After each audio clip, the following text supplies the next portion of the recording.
Stephen Squibbs presents this month's board certification tip.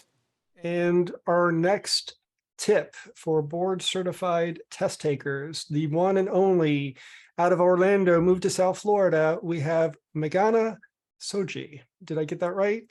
Meghana Saoji. Thank you, Meghana. Meghana. Megan with an A. There you go. Meghana. That's such a cool, unique name. Welcome to our little show, and congratulations on being one of the 9 who passed this year's board cert test. How do you feel? Shocked, but happy. So can I ask you if this was your first time approaching this test? It was my first time approaching this test, yes. And you had 10 years in, and your 10 years of lawyering, were those all like family law years or? Yeah, I've exclusively practiced in marital and family law since I graduated, and it'll be 10 years this September. Oh, congratulations. And you're part of a great firm down there with, folks like Ray, and I know Paula real well. I've done a few appeals with her back in the day. Oh, how about that?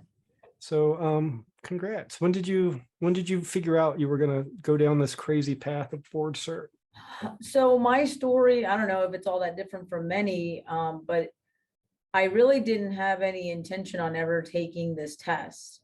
One of my partners, Megan Clary, has always been very big on being board certified, and that was going to be something good for our firm. So she sort of paved the way. I think she became board certified in 2020.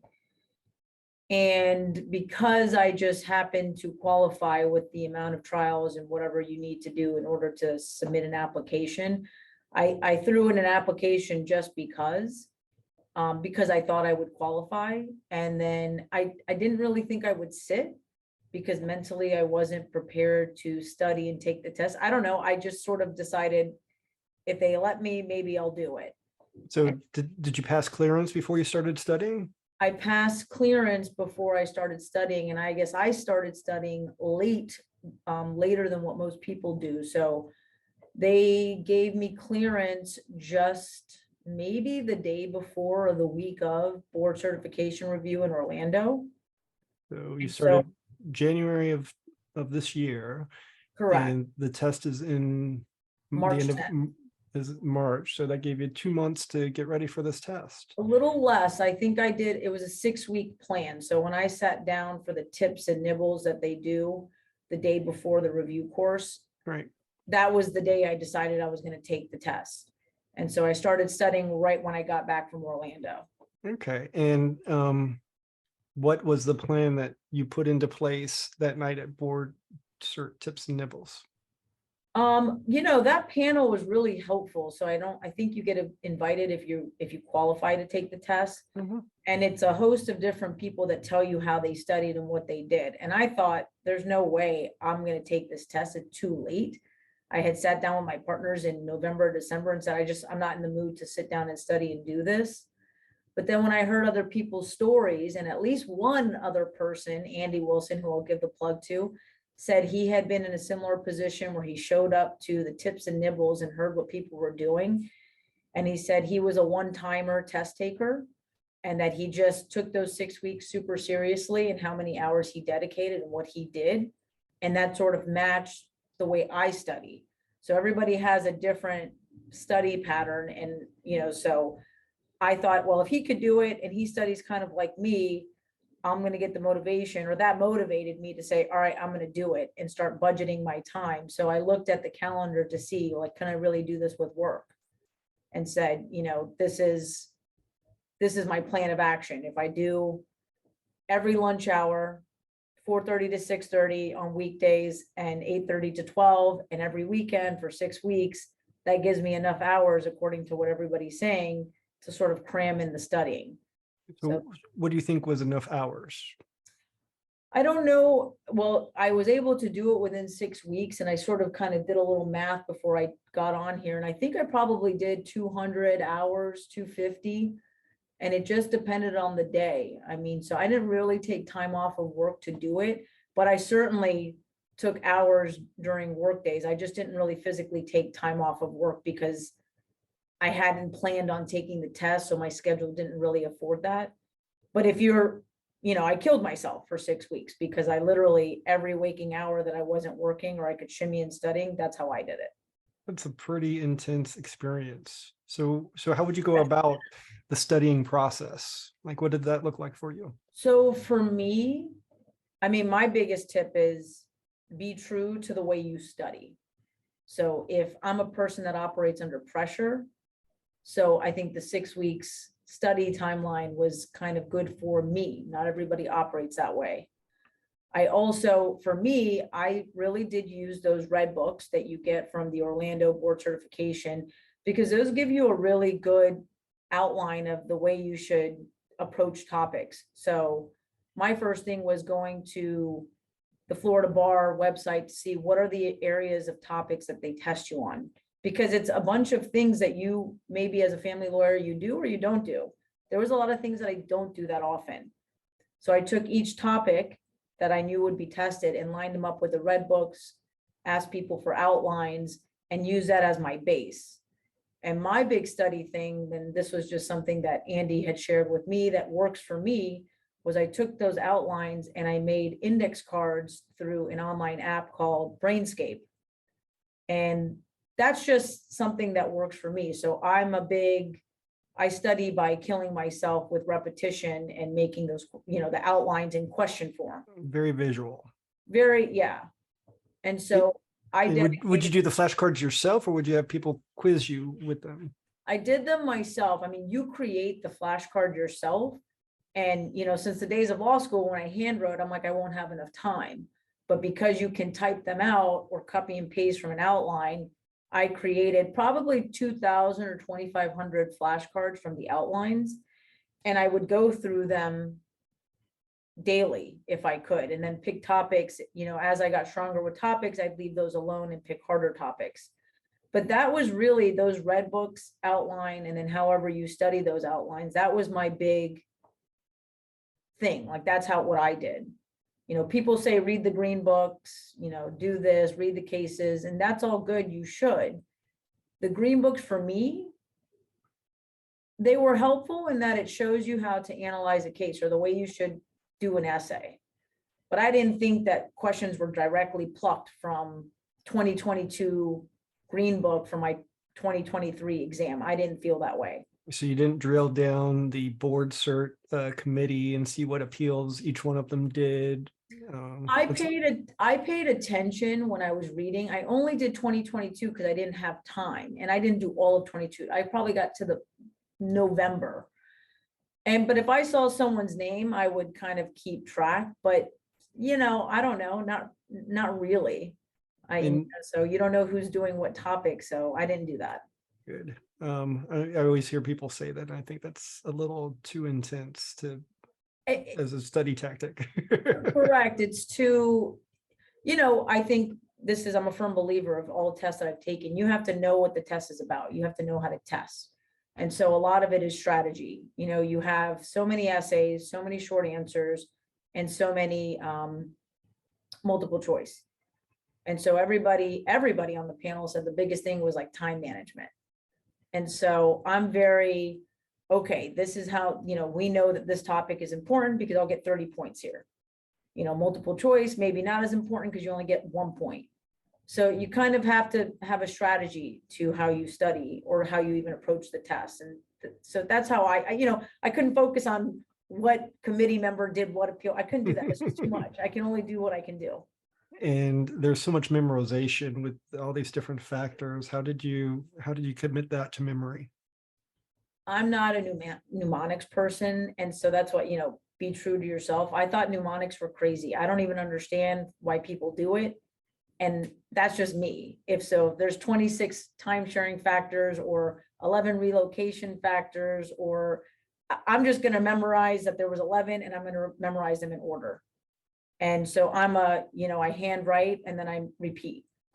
So I can't be bothered with the mnemonic because that doesn't make sense to me. So I don't study that way. So when board cert exam came up, do you think that you had stuck to the plan that you laid out for studying? Definitely. I mean, I panicked. I think anybody, once you start going, I was like, damn, I don't know if my tactic is working.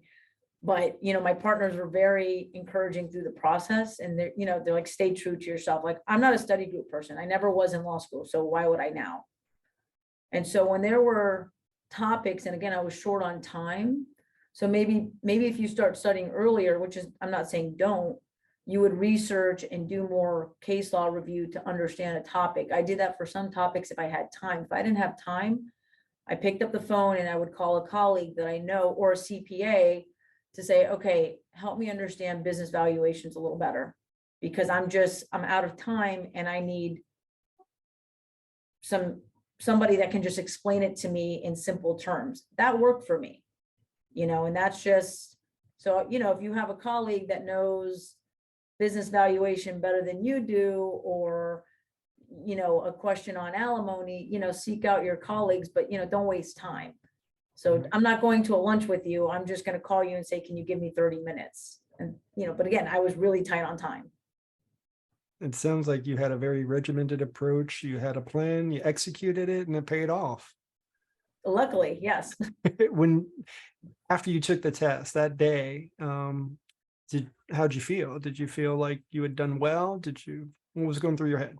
I think the day I took the test, I thought it went well.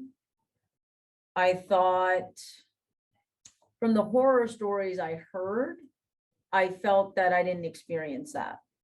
So I didn't experience the worry of a question, a short answer being this long of a question, and then you didn't have time to read it because you have to dedicate time to questions you can get through. I didn't.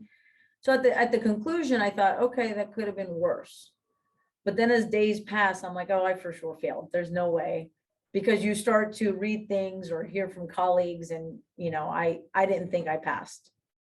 So that's an interesting phenomenon that you describe, and it's not unique to you. I think everybody I've interviewed so far, and you're in the number 4 out of the 9, all 4 of you have said, I felt good after the test, and then after that, I felt worse. So that's an interesting kind of arc. And you got the news 6 weeks after you took the test. What was that moment like? I was shocked. Where were you when you got the email? I was in my office. I gasped. Actually, I didn't see the email. Someone texted that had taken the test and said, hey, did you get the email? And so I looked at the email, and even though it says it right there in the subject, I was in such a frenzy. I didn't see that it said board certification test passed. I just opened the email and I'm like, oh my God, is this, I didn't believe it. And so all my partners came running into my office, and everybody was pretty happy about it, because, it was, if you fail, it's okay. Everybody knows you only studied for 6 weeks, but if you pass, we'll all be surprised. So I think we were all kind of surprised. I think with the passage rate, I don't think, I think everybody thinks they're going to fail. Just odds are, more than half the people do. Yeah. And that's a scary thing, especially if you haven't taken a real test since the bar exam. Right.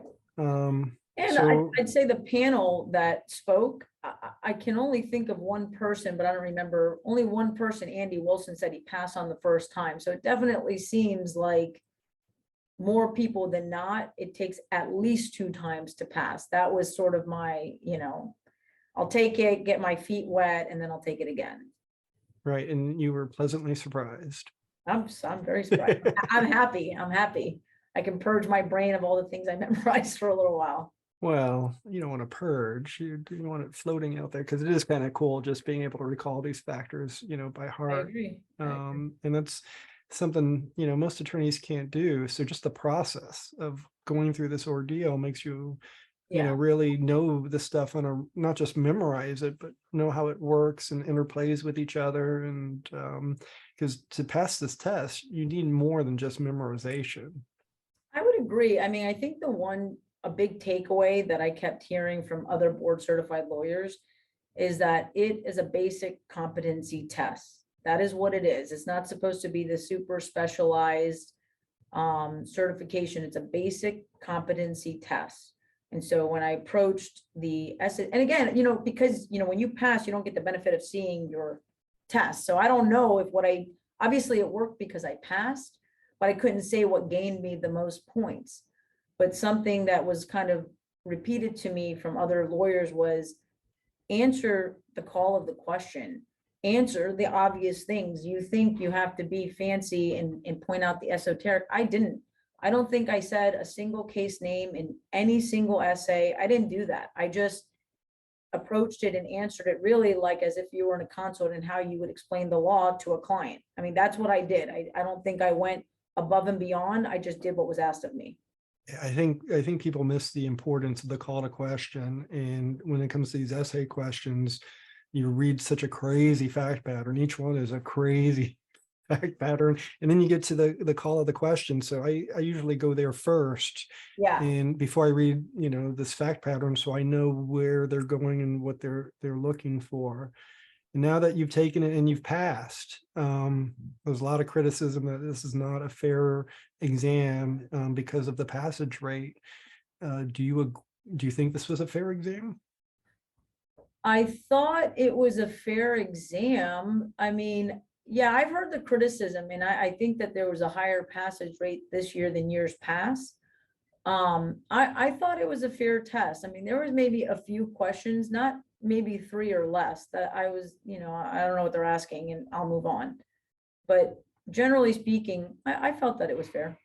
I also felt that way because I passed. Knock on wood. What tips would you give our listeners that we haven't talked about yet?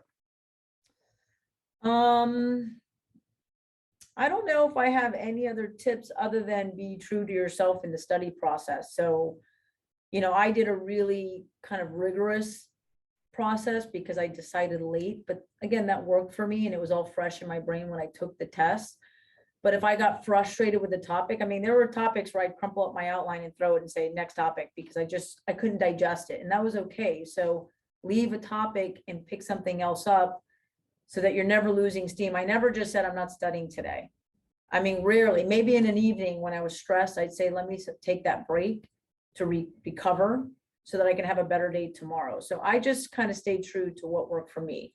I don't think the green books, I don't know if it added value to the studying, but I will tell you, reading the green books for me, I was more at peace because my brain wasn't having to memorize. I kind of enjoy reading the cases. If you like being a family law practitioner, it was a nice break and it was fun. It was the more fun part of my studying.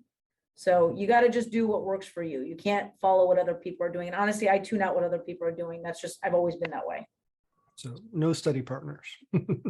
Not really. I mean, I had one friend who passed and she and I spoke a little, but I didn't, we didn't really share outlines and do all that because I can only do what I'm going to do, so when I see what other people are doing, it doesn't make sense to me. So people think I'm crazy because I memorize, like, for example, I knew ethics was being tested.